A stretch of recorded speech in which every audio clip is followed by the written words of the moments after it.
Assalamualaikum warahmatullahi wabarakatuh. Selamat pagi teman-teman. Gimana kabarnya?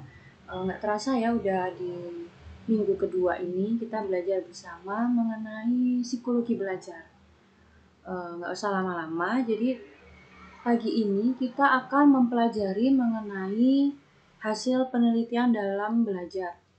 Kalau yang kemarin kan konsep psikologi belajar. Kalau yang sekarang bagaimana kita bisa memahami penelitian dan keterkaitannya dengan proses belajar.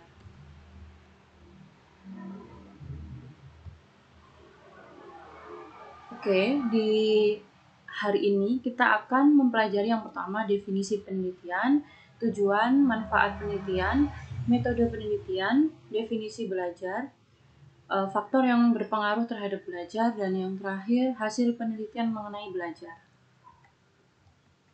Nah, yang pertama itu kan kita belajar tentang yang kemarin psikologi belajar ya, secara umum. Kalau yang sekarang adalah tentang penelitiannya.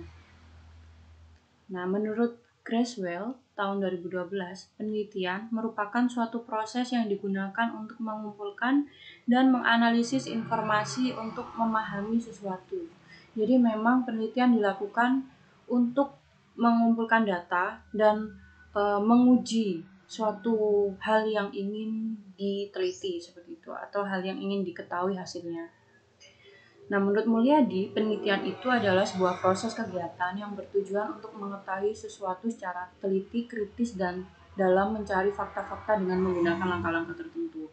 Ya, jadi memang proses penelitian itu dilakukan secara sistematis, secara teliti, secara kritis, menguji tiap masalahnya, dan ketika sudah ada hasilnya akan diteliti lagi bagaimana pembahasannya dan implementasi untuk masyarakat seperti itu.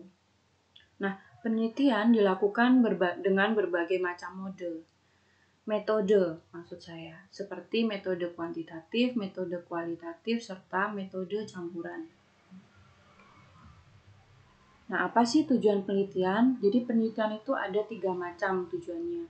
Yang pertama, tujuan eksploratif, yakni untuk menemukan sesuatu. Nah, ini kan keterkaitan dengan ilmu pengetahuan. Jadi yang ditemukan adalah konsep dalam ilmu pengetahuan. Sebuah ilmu pengetahuan yang baru dalam bidang tertentu. Misalnya penelitian yang menghasilkan metode pembelajaran baru, seperti itu. Yang kedua, tujuan verifikasi. Nah, tujuan dari penelitian dalam hal ini adalah untuk menguji kebenaran dari sesuatu, khususnya ilmu pengetahuan yang ada. Jadi, sebagai contoh, penelitian yang dilakukan untuk menguji efektivitas metode pembelajaran di luar negeri untuk diterapkan di Indonesia, seperti itu. Karena di luar negeri itu kan sudah ada, tapi ingin diuji apakah memang penelitian tersebut, metode pembelajarannya efektif atau tidak jika diterapkan di Indonesia, seperti itu.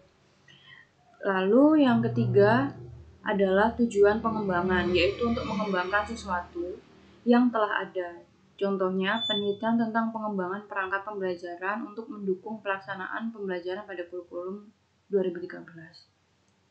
Jadi seperti yang kita ketahui, kalau kurikulum 2013 kan sudah ada, tapi kita ingin mencari metode yang sesuai, yang dapat dikembangkan pada pembelajaran kurikulum 2013. Nah, apa sih manfaat penelitian itu? Adapun manfaat dari penelitian itu adalah untuk penggunaan hasil penelitian. Hasil penelitian bisa berupa informasi, model, alat teori. Nah, hasil tersebut dapat menjadi bahan evaluasi serta dapat diterapkan di berbagai macam bidang seperti pengembangan ilmu pengetahuan, program kesehatan untuk perencanaan, pengambilan keputusan untuk perumusan kebijakan. Nah, kalau pengambilan keputusan ini keterkaitannya dengan bidang pemerintahan, entah itu di dinas kesehatan misalnya, dinas pendidikan, dinas sosial, seperti itu.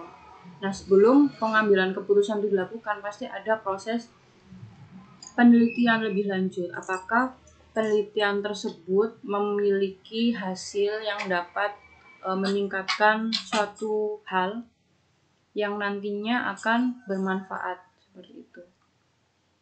Selanjutnya, untuk bidang industri dan untuk masyarakat secara umum. Kalau yang industri itu misalnya ada sebuah PT, anggap saja Unilever. Nah, Unilever kan sebuah perusahaan yang bergerak di bidang usaha ya, usaha industri. Pastinya itu kan bersinggungan dengan kemasyarakatan, entah itu lingkungannya seperti apa, bagaimana limbahnya, terus bagaimana pengelolaannya, itu kan pasti ada pengujian atau penelitian seperti itu. Selanjutnya kita akan mempelajari mengenai penelitian dengan jenis penelitian kuantitatif dan kualitatif.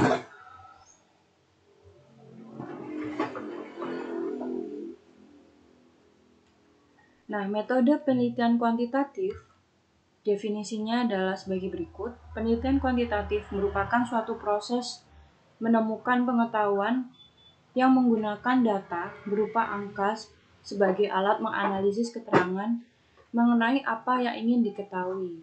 Sementara menurut Sugiono, penelitian kuantitatif merupakan penelitian yang bertujuan untuk meneliti suatu proses yang sistematis guna menguji hipotesis yang telah ditetapkan. Jadi, penelitian kuantitatif ini tujuannya adalah untuk menguji hipotesis. Sementara hipotesis itu adalah pertanyaan yang ingin diuji.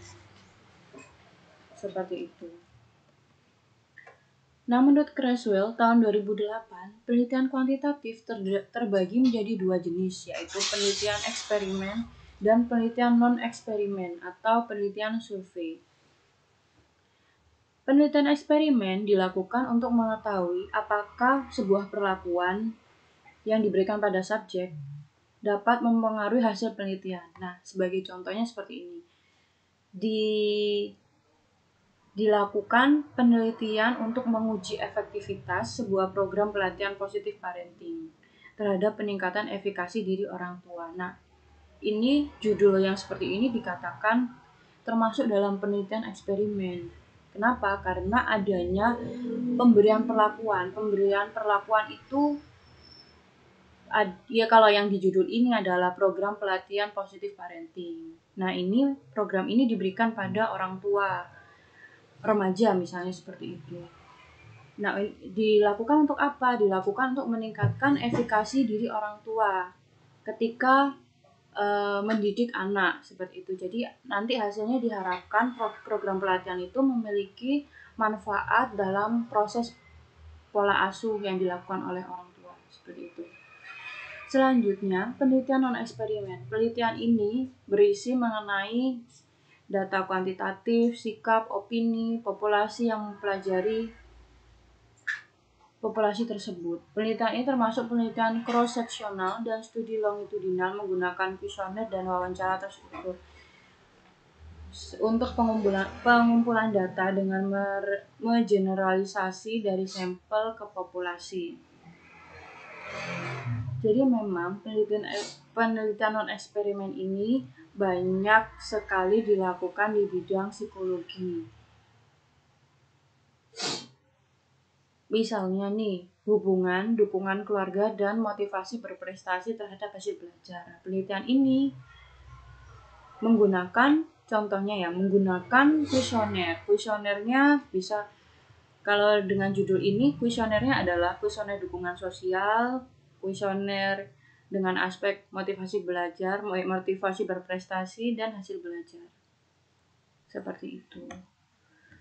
Selanjutnya, karakteristik penelitian kuantitatif. Nah, menurut Creswell tahun 2012, penelitian kuantitatif karakteristiknya ada 3. Yang pertama, ada masalah yang ingin diteliti tentang hubungan antar variabel. Tak hanya hubungan antar variabel, bisa juga tentang komparasi antara sebuah variabel seperti itu atau perbandingan. Yang kedua, adanya literatur guna mendukung dalam menentukan tujuan dan penelitian pertanyaan penelitian maupun hipotesis.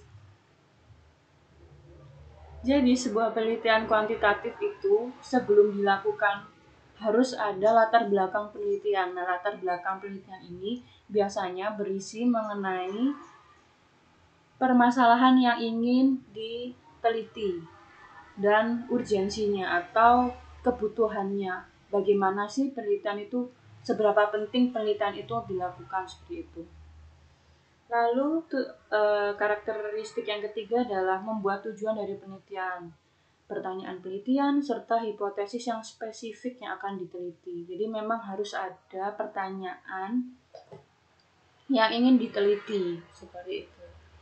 Selanjutnya, setelah semua data sudah lengkap, dari kalau yang skripsi misalnya dari bab 1 sampai bab 3 ya, akan dilakukan proses pengumpulan data. Nah, pengumpulan data itu biasanya kalau kuantitatif bersifat numerik datanya dengan menggunakan instrumen yang telah ditetapkan. Nah, seperti yang sudah saya contohkan sebelumnya, kalau misalnya dia menguji tentang motivasi belajar, pasti instrumen yang digunakan adalah instrumen atau alat ukur untuk menguji motivasi belajar, seperti itu.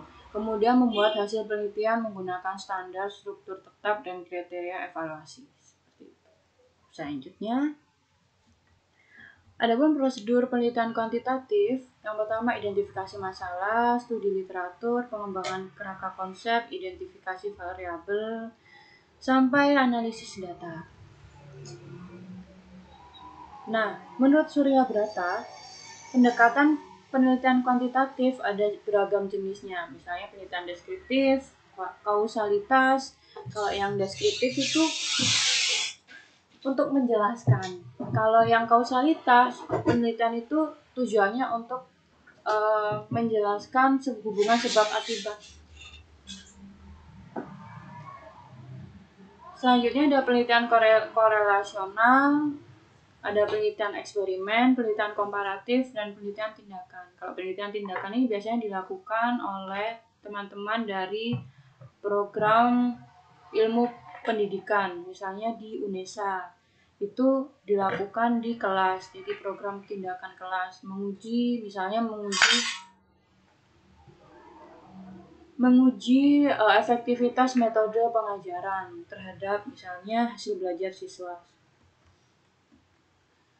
Oke, selanjutnya kita akan mempelajari mengenai penelitian kualitatif. Menurut Franco, penelitian kualitatif adalah sebuah proses penelitian dan pemahaman yang didasarkan pada metodologi yang menyelidiki suatu fenomena sosial dan masalah manusia. Jadi memang penelitian kualitatif ini fokusnya pada fenomenologi atau fenomena yang ada di lingkungan sosial kita. Nah, pada penelitian kualitatif ini sifatnya peneliti merupakan sebuah instrumen kunci. Oleh karena itu, peneliti harus memiliki wawasan yang luas dalam merumuskan pertanyaan. Kalau yang penelitian kuantitatif itu, peneliti adalah instrumen, jadi peneliti yang menjalankan.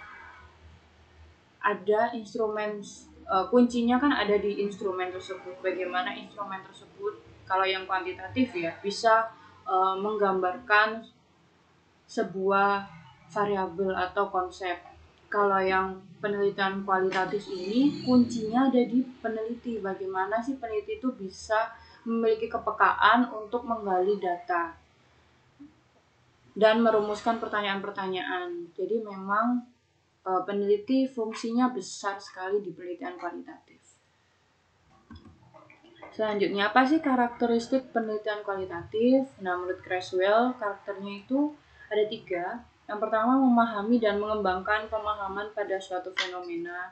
Jadi, peneliti di sini harus benar-benar paham dan mampu mengembangkan fenomena yang ada di masyarakat. Misalnya nih, penelitian tentang fenomena bunuh diri di Pulung Gantung. Nah, itu harus dilakukan secara kualitatif. Kenapa? Karena untuk melihat fenomena di sekitar Pulung Gantung itu, fenomena di lingkungan itu yang dapat menjelaskan Pulung Gantung. Jadi, peneliti harus memiliki kepekaan dalam menggali informasi. Selanjutnya, memiliki tinjauan pustaka untuk melandasi masalahnya. Memang benar kalau penelitian kuantitatif itu kan berasal dari permasalahan, terus nanti ada teorinya seperti apa. Kalau penelitian kualitatif itu fenomena, terus nanti dari fenomena di masyarakat itu dikaitkan dengan teori yang sudah ada. Jadi kalau yang kuantitatif teorinya sudah ada jadi penelitian itu dilakukan untuk memverifikasi.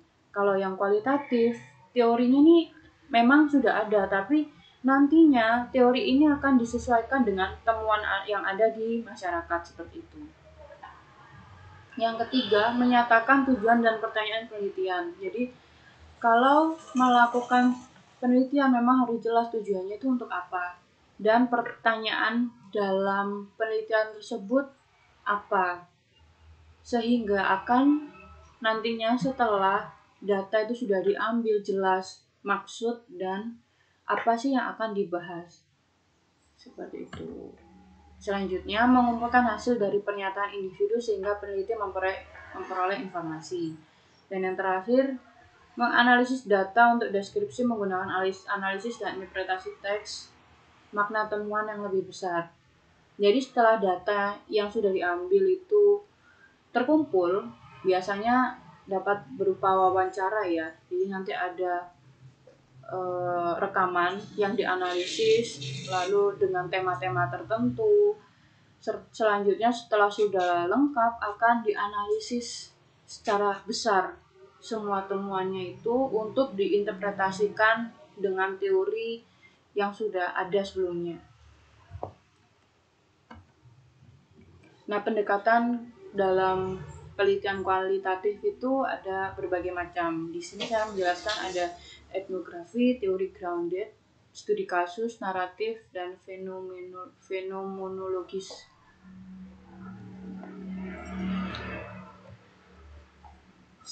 Oke, selanjutnya kita akan mempelajari mengenai faktor yang berpengaruh terhadap belajar. Pada pertemuan sebelumnya, kita mempelajari mengenai konsep belajar. Kita review saja sebentar mengenai definisi belajar. Menurut Belgrandel, belajar merupakan proses yang dilakukan oleh manusia untuk mendapatkan berbagai macam kemampuan, keterampilan, dan sikap yang diperoleh secara bertahap, berkelanjutan, mulai dari masa bayi hingga masa tuanya, serta melalui serangkaian proses belajar sepanjang hayat. Sementara menurut Slavin, belajar adalah proses perolehan kemampuan yang berasal dari pengalaman.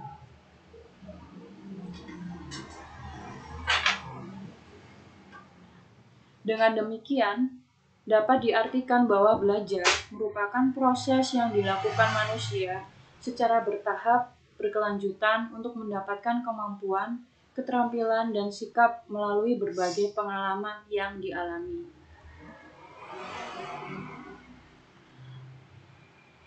Apa sih faktor yang berpengaruh terhadap belajar? Di sini kita akan mempelajari mengenai faktor internal dan eksternal. Faktor internal terdiri dari intrinsic motivation, self-esteem, self-regulation, self-efficacy, dan attitude. Intrinsic motivation adalah motivasi intrinsik atau bisa disebut juga motivasi yang berasal dari dalam diri individu. Kemudian self-esteem, harga diri, self-regulasi, regulasi diri, self-efikasi, efikasi diri, attitude sikap. Selanjutnya adalah faktor eksternal yang terdiri dari extrinsic motivation, parental support, teaching method, school environment.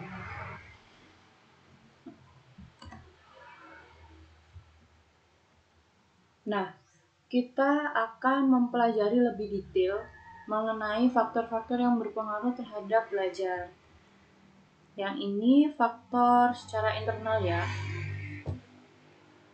Secara internal itu ada, kalau di sini melalui berbagai penelitian, saya simpulkan ada beberapa. Yang pertama intrinsic motivation, atau juga bisa disebut motivasi intrinsik, yaitu motivasi yang timbul dalam diri individu, di mana individu tidak membutuhkan reward atau imbalan dalam mengerjakan suatu hal, karena pekerjaan tersebut adalah reward bagi mereka. Jadi memang individu ini secara sukarela melakukan hal tersebut dan tidak mengharapkan imbalan, karena pekerjaan atau hal tersebut adalah hal yang dia minati, seperti itu. Selanjutnya ada self-esteem, harga diri. Nah, menurut Rosenberg, self-esteem merupakan persepsi atau penilaian individu mengenai dirinya sendiri secara keseluruhan. Penilaiannya bisa penilaian yang positif maupun penilaian negatif. Selanjutnya adalah self-regulations atau regulasi diri. Nah, ini adalah kemampuan manusia untuk mengendalikan, mengatur, merencanakan strategi untuk mencapai tujuan yang ingin dicapai. Yang selanjutnya adalah self-efficacy. Nah, self-efficacy ini adalah efikasi diri. Menurut Bandura, efikasi diri merupakan keyakinan individu terhadap kemampuan mereka akan mempengaruhi cara individu beraksi terhadap situasi dan kondisi tertentu. Jadi di sini dapat diartikan bahwa efikasi diri adalah bagaimana individu tersebut yakin atas kemampuannya dalam melakukan suatu hal. Selanjutnya ada attitude atau sikap.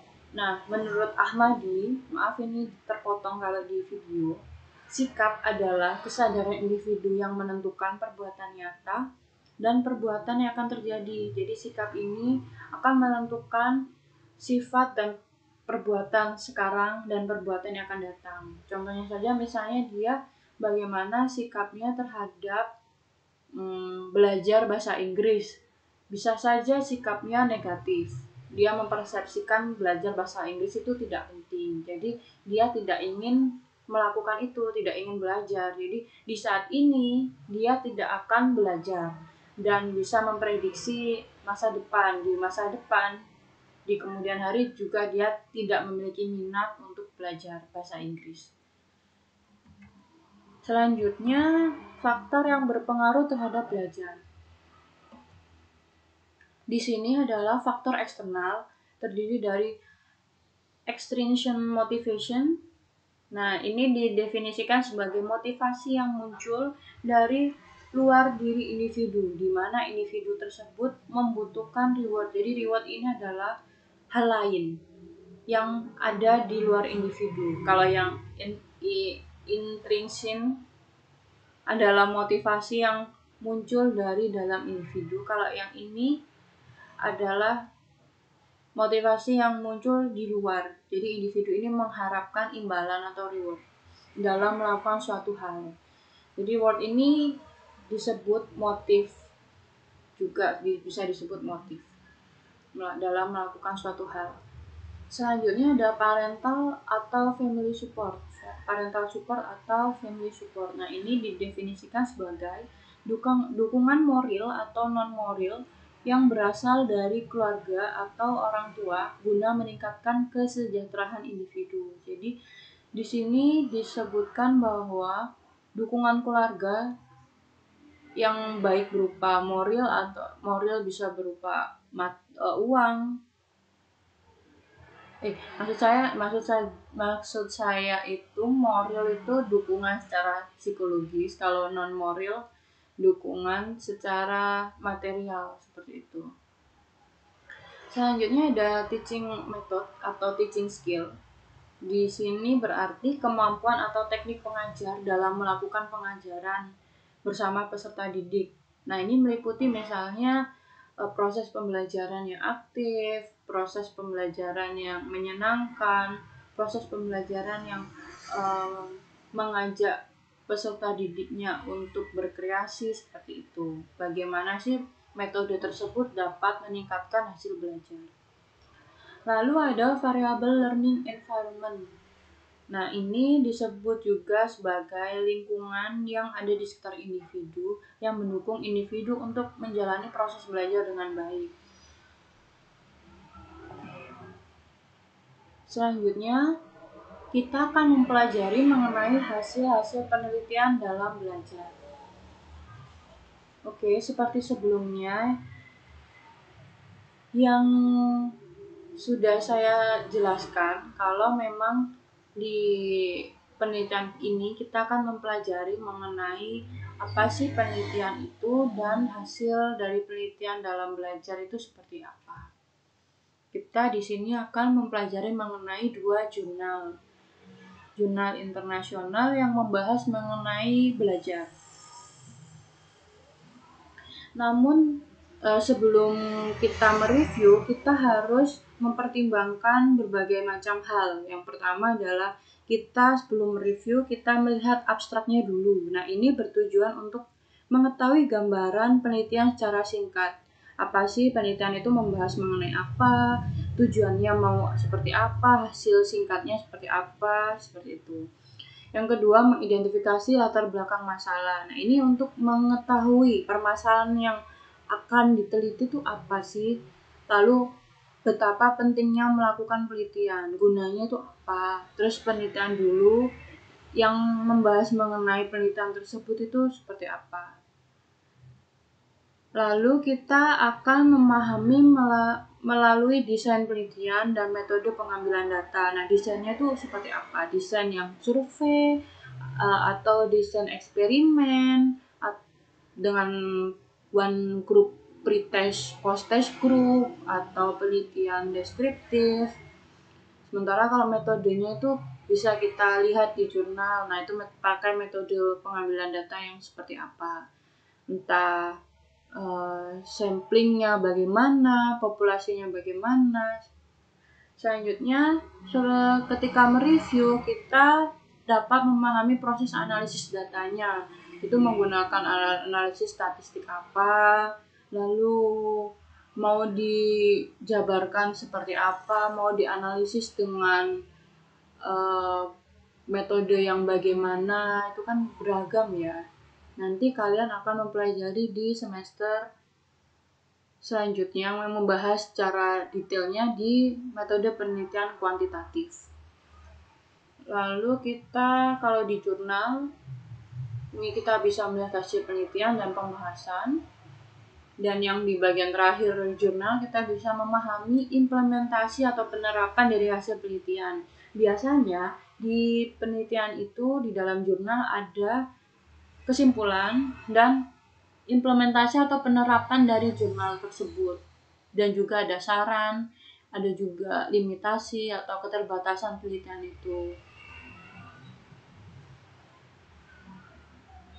Yang pertama, kita akan mereview jurnal dari Steinmeier yang berasal dari Jerman. Jurnal ini berjudul The Importance of Student Motivation for Their Academic Achievement, Replication and Extending Previous Findings. Jadi penelitian ini adalah untuk mengetahui pentingnya motivasi murid terhadap prestasi akademik. Jadi penelitian ini penelitian replikasi. Penelitian maksudnya apa? Jadi penelitian ini sebelumnya sudah pernah dilakukan di tempat lain atau di negara lain. Tapi penelitian ini berbeda karena ini diterapkan di Jerman. Seperti itu. Nah, kita akan di sini belajar bersama-sama mereview sebuah jurnal melalui abstrak. Nah, di sini akan terlihat abstraknya ya. Dan bagian bawah sini ada keywordnya. Jadi keyword ini gunanya apa sih? Keyword ini gunanya untuk mencari di search engine. Misalnya kalian membuka di Google Scholar atau di ScienceDirect atau dimanapun. Akan terlihat ketika kalian mengetik academic achievement, ability self-concept, atau ini keywordnya ini. Nah, keyword-keyword ini akan muncul di search engine-nya di Google Scholar misalnya seperti itu. akan memudahkan peneliti mencari kata kuncinya. Oke, selanjutnya kita di sini akan membedah abstrak bersama-sama ya. Jadi di sini di bagian ini dia menjelaskan mengenai motivasi berprestasi ini sampai di sini. Dia menjelaskan apa sih motivasi berprestasi itu, lalu aspek-aspeknya seperti apa. Nah, di sini dia menuliskan mengenai tujuan. Di sini tujuan dari penelitian ini adalah untuk menginvestigasi penelitian sebelumnya. Jadi memang penelitian ini adalah penelitian replikasi. Jadi dia menguji kembali aspek-aspek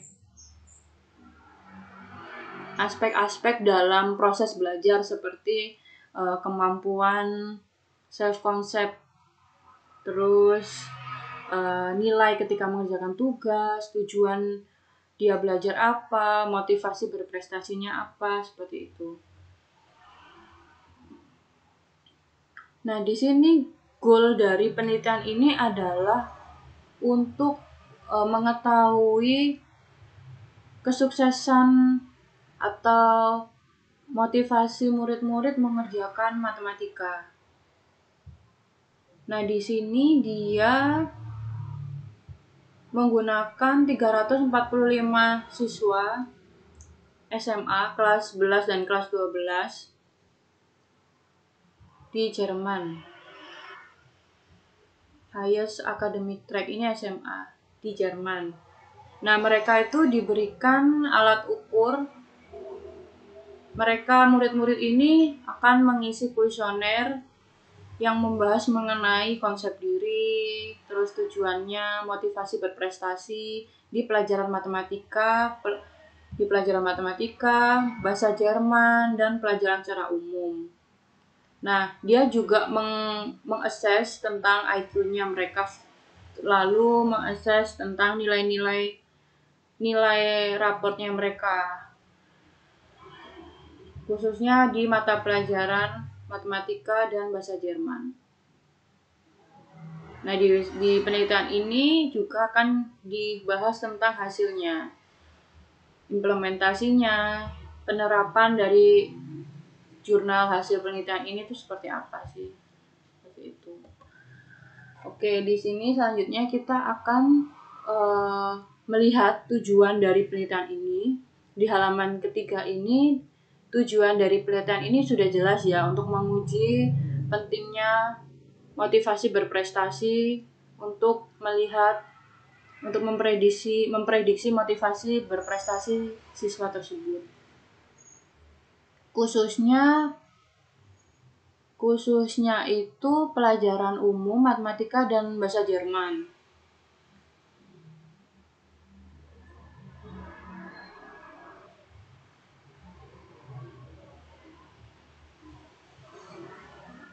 Nah, di sini dia memiliki hipotesis penelitian.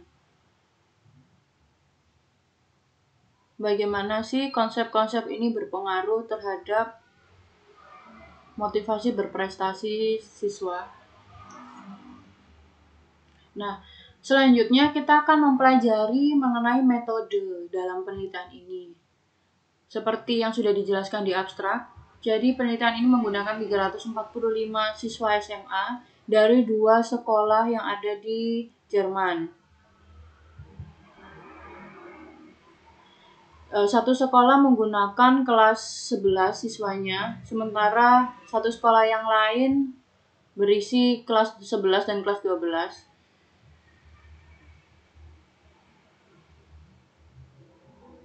Nah, di sini mayoritas siswanya itu ras Kaukasian ya, ras kulit putih, berasal dari kelas ekonomi atas,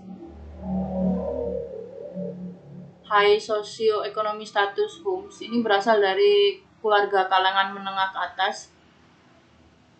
usianya sekitar 17 tahun rata-ratanya. Ada yang paling banyak jumlahnya perempuan, yang laki-laki minoritas banyak 145. Nah, seperti semua penelitian, sebelum melakukan penelitian kita harus melihat ethical guidelines-nya. Jadi kayak seperti kode etiknya, etika penelitiannya. Nah, dalam penelitian ini, dia sebelum melakukan penelitian akan diuji kelayakannya oleh komite etis. Kalau memang penelitian tersebut tidak melanggar, maka akan diizinkan. Kalau memang penelitian itu melanggar kode etik, maka dia tidak dapat mengambil data dan melanjutkan penelitian. Jadi sebelum dilakukan itu subjeknya atau informannya diberikan inform consent, lembar persetujuan. Nah, kalau untuk orang dewasa, lembar persetujuan biasanya di penelitian dilakukan oleh individu tersebut. Tapi bagi individu yang berusia di bawah 18 tahun, inform consent atau lembar persetujuan itu diberikan pada siswa dan juga orang tua siswa.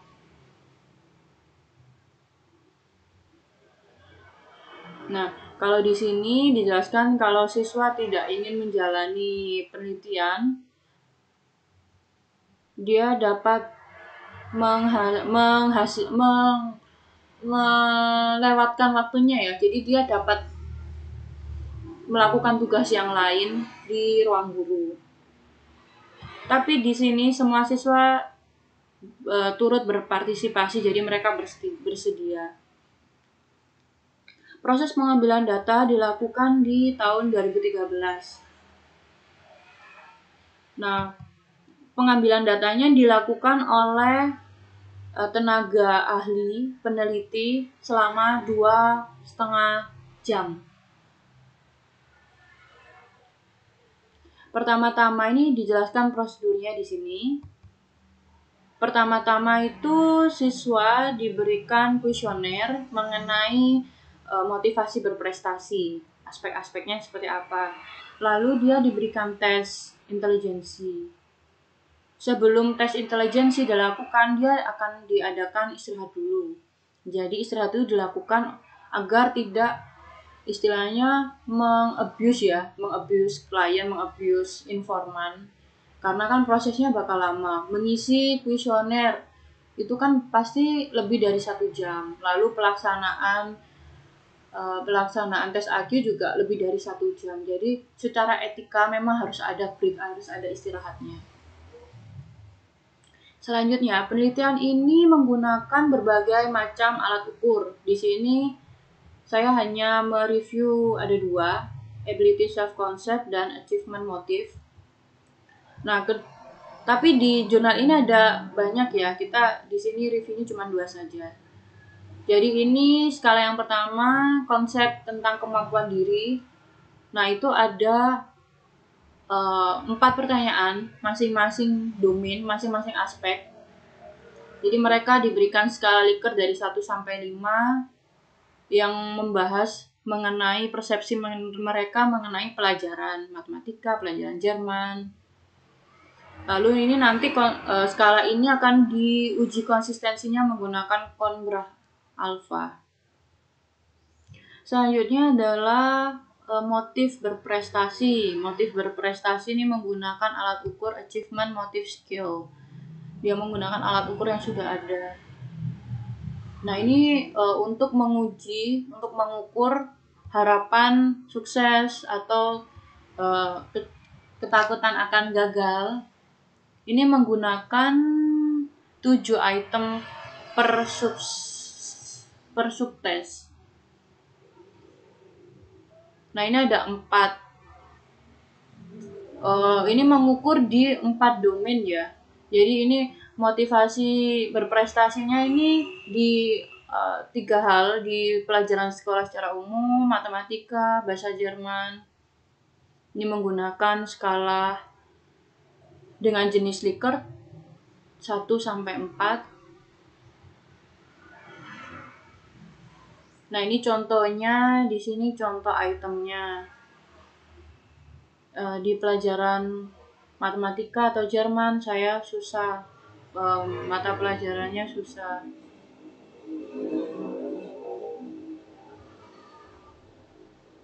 Oke.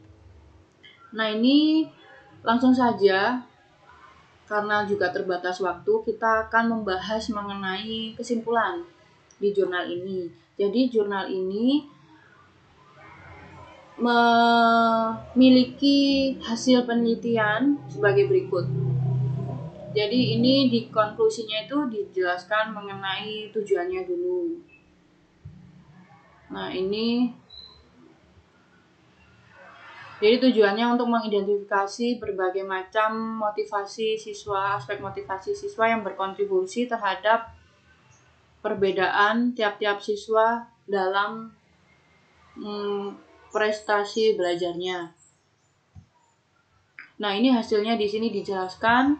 Penelitian ini dari sini, penelitian ini menjelaskan mengenai pentingnya konsep diri siswa, terus bagaimana sikap mereka terhadap tugas-tugas sekolah, tujuan belajarnya seperti apa, terus motivasi berprestasinya seperti apa tergantung dengan masing-masing mata pelajarannya. Lalu ada IQ-nya, ada nilai pelajarannya sebelumnya. Nah,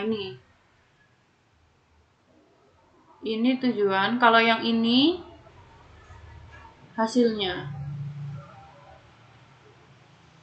Ini hasilnya sampai sini. Finding ini sampai sini. Nah, penelitian ini memiliki hasil. Jadi di sini dijelaskan bahwa kemampuan siswa, konsep diri siswa terhadap kemampuannya itu ternyata menjadi faktor prediktor penting dalam nilai siswa. Jadi memang persepsi siswa tentang kemampuannya itu berperan penting dalam peningkatan motivasi berprestasi siswa.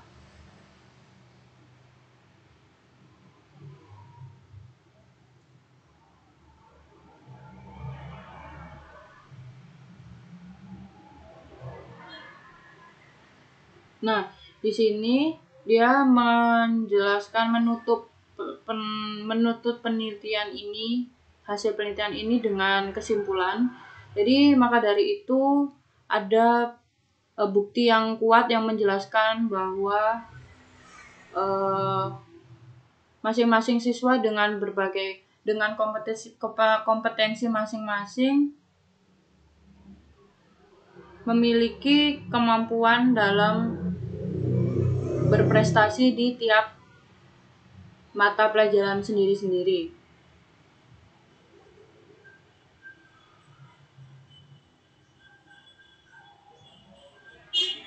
Nah, di sini dijelaskan bahwa penelitian ini dapat disebut sebagai penelitian yang menjanjikan, ya, promising approach. Penelitian menjanjikan untuk implementasi atau penerapan intervensi.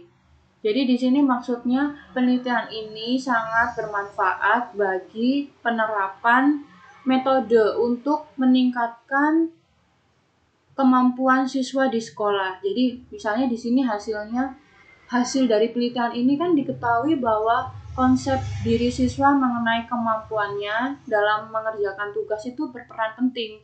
Jadi penerapannya seperti apa? Berdasarkan hasilnya, maka sebaiknya pihak sekolah lebih memberikan metode pembelajaran yang dapat menguatkan kompetensi siswa serta mengeksplorasi persepsi siswa tersebut terhadap kemampuannya. Jadi misalnya A ini dia memiliki keyakinan untuk dapat sukses di mata pelajaran bahasa Inggris. Nah, A ini diberikan pelatihan-pelatihan yang dapat semakin meningkatkan kemampuan dirinya, sehingga nantinya itu prestasi belajarnya juga akan naik seperti itu. Itu cara penerapannya. Nah, selanjutnya kita akan mempelajari mengenai jurnal yang kedua. Jurnal ini dilakukan di Amerika ya, dilakukan oleh Nolan tahun 2001 mengenai dengan judul, maksud saya, Learning Environment, Motivation and Achievement in High School Science. Jadi di sini Nolan melakukan penelitian untuk menguji lingkungan belajar siswa, motivasi siswa, dan dan prestasi belajar di sekolahnya. Di abstrak ini diketahui bahwa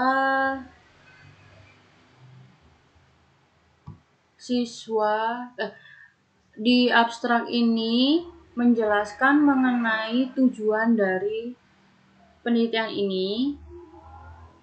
Tujuan ini dilakukan untuk mengetahui hubungan antara persepsi siswa terhadap lingkungan belajarnya, motivasinya belajar seperti apa, strategi belajarnya apa, lalu prestasinya mereka bagaimana. Nah, penelitian ini dilakukan pada subjek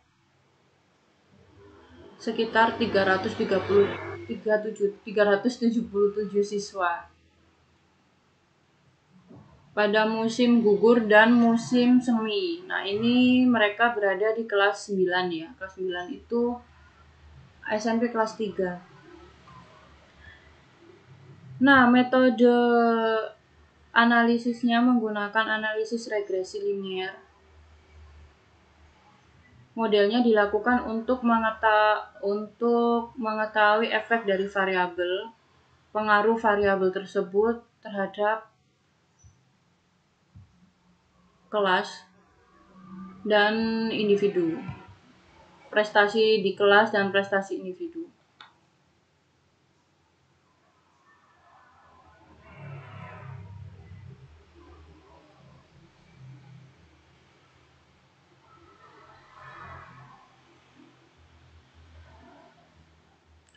Nah, di sini itu dia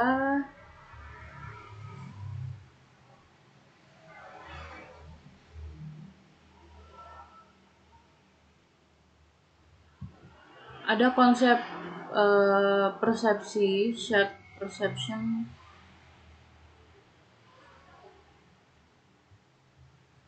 Dia menggunakan variabel ini